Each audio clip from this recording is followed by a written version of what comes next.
Hi guys, so gagawa tayo ng side dish. So, gumawa na ako ng sauce. So, minix ko lang tong Sichuan style hot and spicy sugar, jinkyang vinegar, sesame oil, fish sauce, sesame seed, minced garlic, hot oil, and chopped chili, spring onion, and coriander. So, yung dami niya guys is depende na lang sa panlasa nyo. Dito kasi medyo manamis-namis yung gusto ko kaya dinamihan ko ng sugar and then more on spicy talaga to.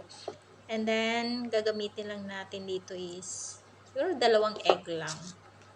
So okay na. Pag tatlo kasi medyo marami. Then chop lang natin siya ng ganito siya guys. O, diba?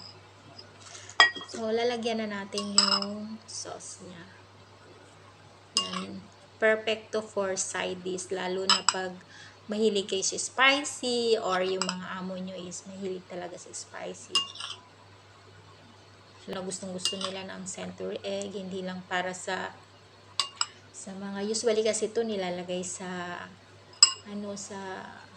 congee.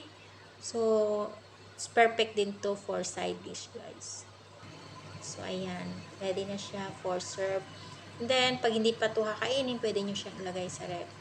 Para malamig naman kasi itong siniserve. So, ayan guys. Thank you for watching. God bless.